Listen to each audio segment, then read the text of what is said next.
이 오후 시간에 드려지는 세례 축제 예배가 오늘 학습 유아 세례, 세례와 입교 당사자들에게만이 아니라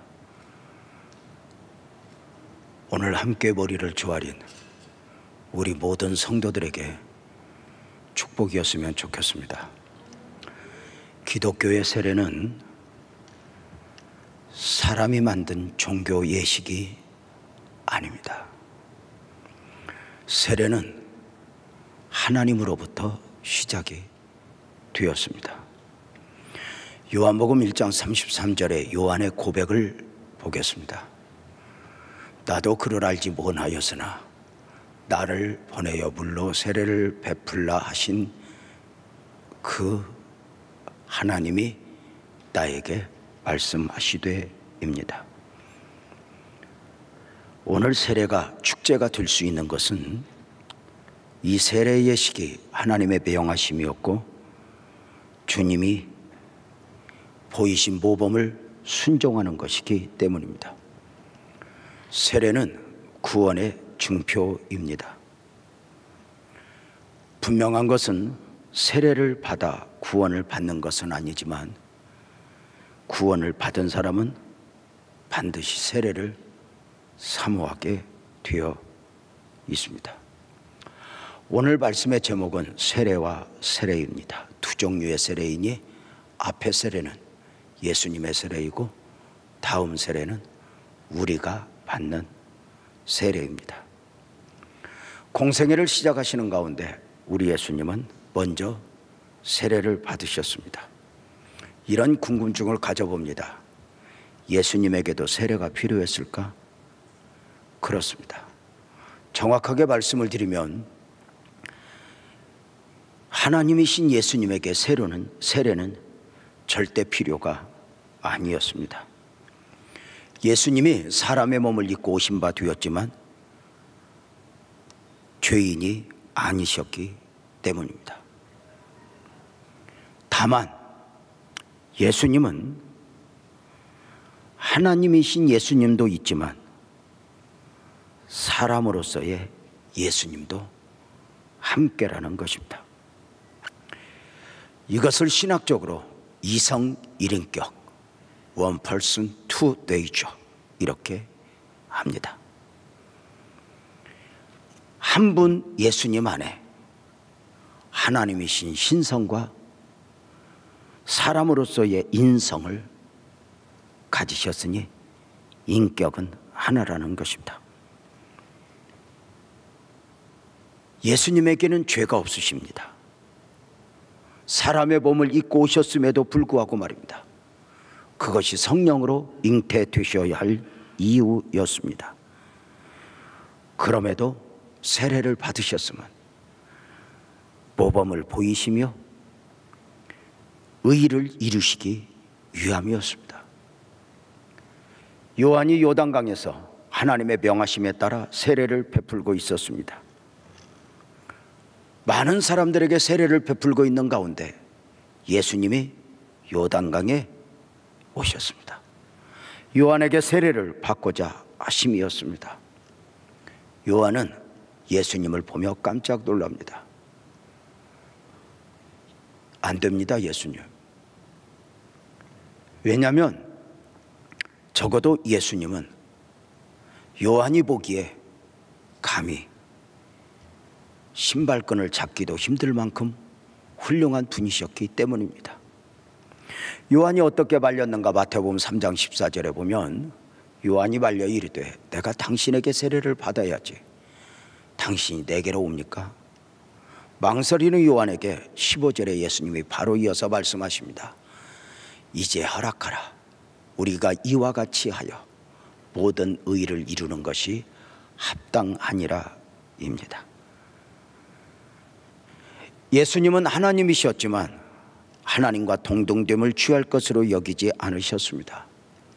오히려 자기를 비워 종의 형체를 가지고 사람들과 같이 되었습니다. 하나님이시면서도 가장 약한 인간의 모습으로 그렇게 모든 사람에게 모범을 보이신 것입니다. 세례에서까지 말입니다. 너희도 이렇게 하라. 예수님은 기도에 있어서도 용서에 있어서도 자기를 비우심에 있어서도 범사의 모범을 보이셨습니다. 목사로 살아가면서 목사의 가장 기본적 사역은 설교가 아닙니다. 그리스도인으로서 모범을 보이는 것입니다. 어른은 모범을 보이는 데서 시작합니다. 모범을 보여야 하기에 가정에서나 교회에서 어른이 힘든 것입니다. 다시 말씀을 드립니다. 어른은 어른 노릇을 해서 어른이 아닙니다. 모범을 보이는 데 있습니다. 교회에 앞선 어른들이 모범을 보인다면 교회는 축복이니 이러한 면에서 우리 교회는 정말 크신 은혜, 크신 축복을 누렸다 할 수 있습니다.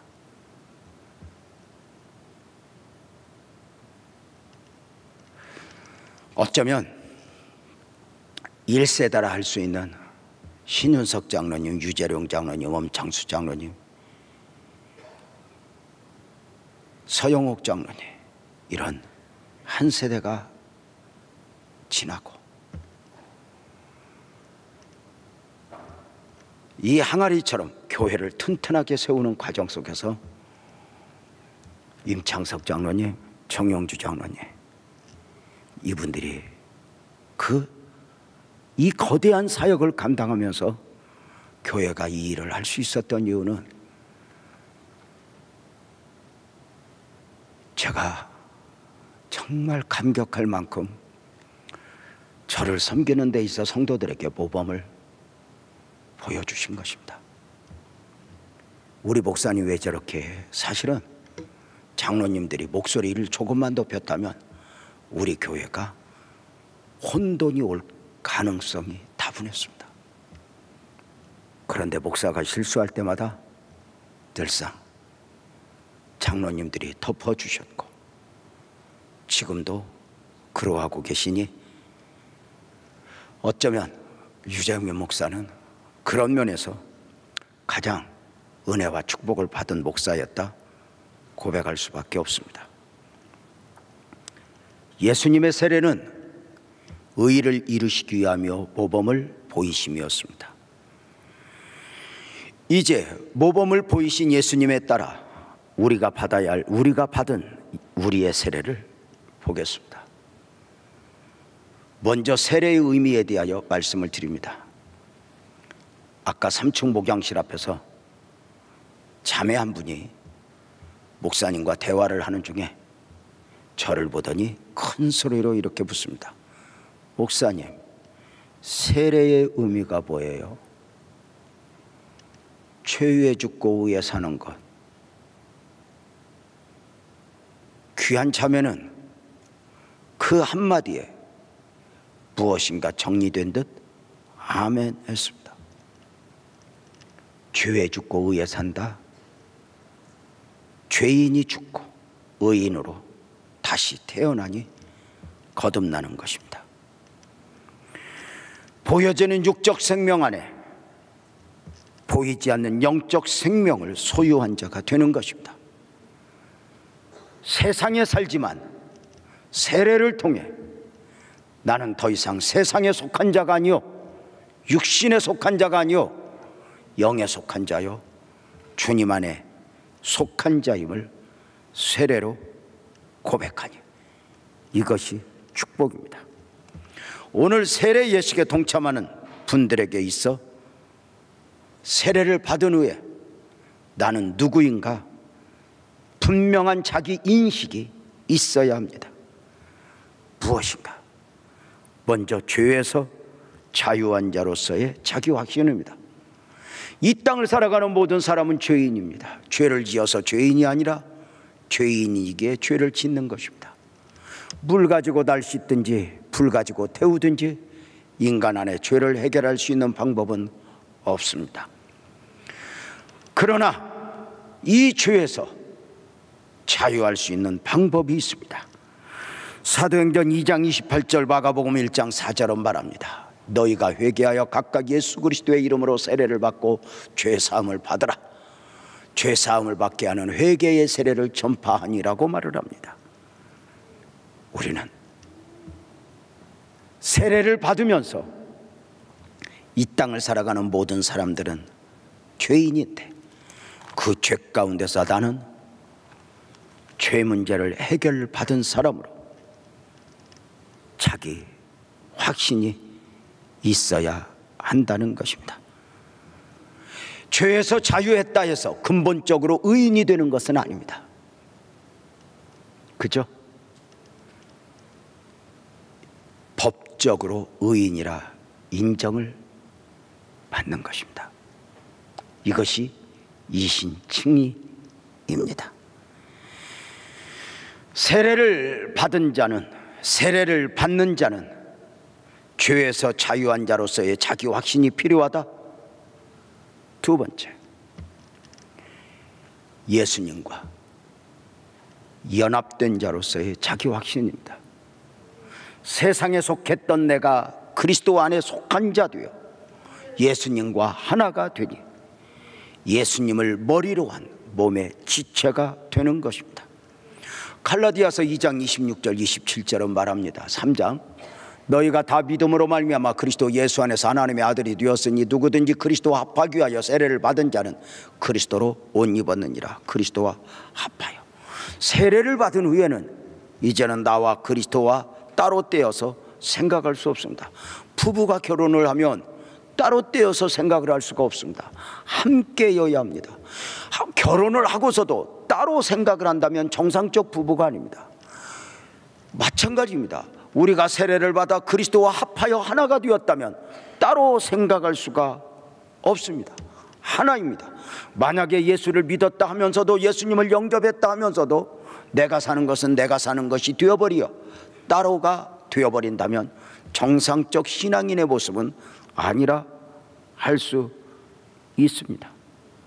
그래서 요한복음 5장 6장 56절에 보면 내 살을 먹고 내 피를 마시는 자는 내 안에 있고 나도 그 안에 거하나니 바로 성찬 예식을 통하여 하나가 되는 것입니다. 하나가 되는 순간 내가 사는 것은 내가 사는 것이 아니오 하게 됩니다. 세 번째, 세례를 받은 자는 자기 확신, 처음이 죄에서 자유한 자로서의 확신, 두 번째가 그리스도와 연합된 자로서의 자기 확신, 세 번째는 새 생명을 얻은 자로서의 확신이 거듭남의 확신입니다. 나는 다시 태어났어. 내 안에 영적 생명을 담고 있어. 이렇게 고백하는 것입니다. 로마서 6장 3절에서 5절을 읽어보면 무릇 그리스도 예수와 합하여 세례를 받은 우리는 그의 죽으심과 합하여 세례를 받은 줄을 알지 못하느냐. 그러므로 우리가 그의 죽으심과 합하여 세례를 받음으로 그와 함께 장사되었나니 이는 아버지의 영광으로 말미암아 그리스도를 죽은 자 가운데서 살리신 같이 우리로 또한 새 생명 가운데서 행하게 하려 함이라. 만일 우리가 그의 죽으심과 같은 모양으로 연합한 자가 되었으면 또한 그의 부활과 같은 모양으로 연합된 자가 되리라. 그리스도와 합하여 연합된 자.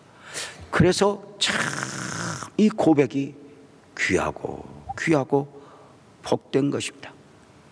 사랑하는 성도님들, 나는 거듭남의 확신, 새 생명을 소유한 자로서의 확신이 있는가?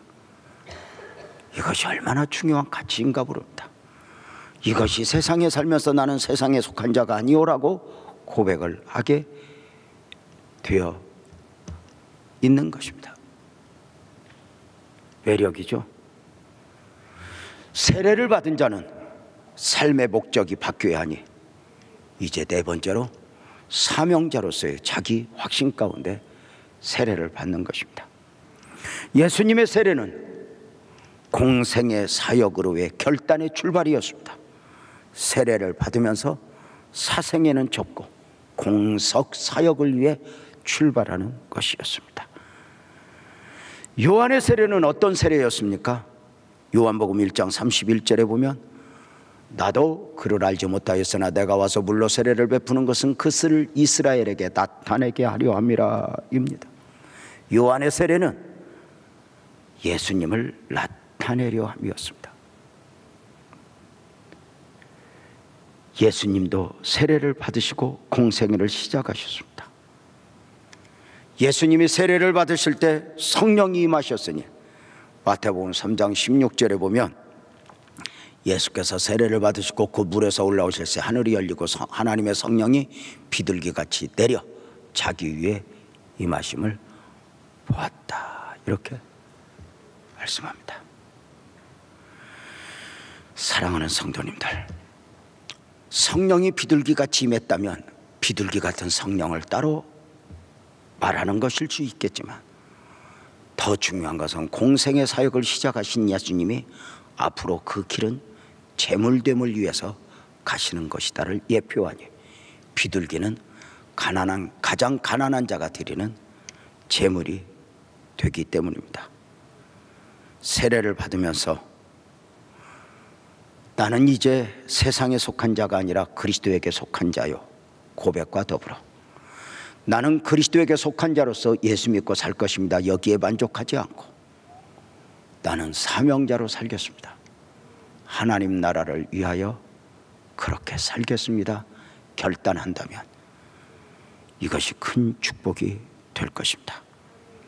예수님이 세례를 받을 때 하늘로부터 들려온 음성이 마태복음 3장 17절에 있습니다. 이는 내 사랑하는 아들이요 기뻐하는 자라. 이 음성은 오늘 또 우리 세례를 받는 사람들에게 들려지는 음성입니다. 이는 내 사랑하는 아들이요 기뻐하는 자라. 하나님이 인쳐주신 것입니다. 고백을 두려워하지 마십시오. 저는 성경을 보면서 확인할 수 있습니다.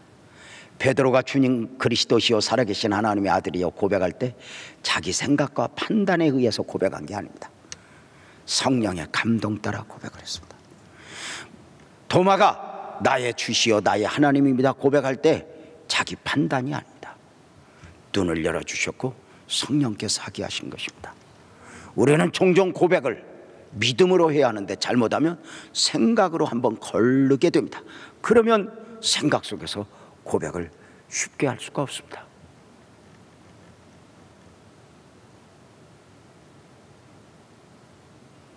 세례문답을 할 때 가끔 오늘 죽어도 천국 갈 수 있습니까? 물음에 순간 당황하여 나는 거짓말 못해 하는 그런 표정입니다. 그런데 내 생각에 들렸다 오면 내 생각을 가지고는 할 수 없습니다. 목사도 마찬가지입니다. 그런데 내 생각을 이민을 미국으로 가신 분들이 언제부터 한국에 껍질을 벗고 미국인으로 살아가냐, 여러 가지 표현 중에 있는데 그 중에 하나가 꿈을 영어로 꾸면 된답니다. 두 번째, 물건 살 때 한국 돈으로 계산 않고 사진일 때, 우리는 외국 가서 뭘 사면 한국 돈으로 얼마지 하고 계산이 돌아가거든요. 또 하나, 말을 들을 때, 영어로 들을 때, 독일어를 들을 때 여기서 번역을 해서 나가는 것이 아니라 번역과 상관없이 바로 나갈 때, 이게 영어가 외국어가 되는 것이라고 말합니다. 고백이 우리 생각에 들리면 순간 마귀는 의심을 심어줍니다. 내 생각도 내 느낌도 내려놓고 주는 그리스도시요 살아계신 하나님의 아들입니다, 내가 주님을 사랑합니다, 우리 세례받는 사람들이 오늘 내가 주를 위해서라면 나는 어디로도 가겠습니다, 그런 고백까지라도 하면서 최고의 고백 가운데 오늘 학습 세례, 유아 세례 그리고 입교 될 수 있기를 축복합니다. 기도하겠습니다.